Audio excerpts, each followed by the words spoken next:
మనకి లిప్స్ కూడా చాలా డ్రై అయిపోతూ ఉంటాయి. అలాంటి వాళ్ళకి గండూషం చెప్తాం. అంటే రోజు మార్నింగ్ లేవగానే మొహం కడుక్కోగానే వెంటనే ఒక 10 ml ఆయిల్ అన్న నోట్లో పెట్టుకొని పుక్కిలించేసి ఒక 10 నిమిషాలు ఉంచుకొని పుక్కిలించి ఊస్తూ ఉన్నట్టయితే మన నాలుకలో ఎన్నో రకాల నర్వ్ ఫైబర్స్ ఉంటాయి.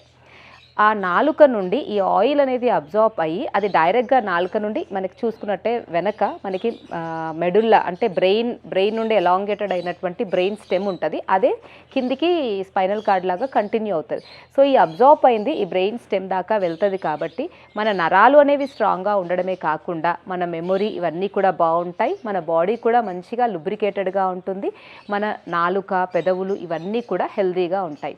అందుకే గండూషం అంటే నోట్లో ఆయిల్ పెట్టుకొని పుక్కిలిచ్చడం అనేది నోటి హైజీన్ కోసమే కాకుండా అది జనరలైజ్డ్ నర్వస్ సిస్టమ్ హెల్దీనెస్ కోసం కూడా చాలా ఉపయోగపడుతుంది. కాబట్టి మీరు రోజులో ఒక 10 నిమిషాలన్నా మీ టైం కేటాయించి మార్నింగ్ గండూషం చేస్తూ ఉన్నట్టయితే ఆయిల్తో, అది కూడా నువ్వుల నూనెతో మీరు గండూషం చేసినట్టయితే మీ స్కిన్ హెల్తీగా ఉంటుంది, మీ నర్వస్ సిస్టమ్ కూడా మంచిగా హెల్తీగా ఉంటుంది.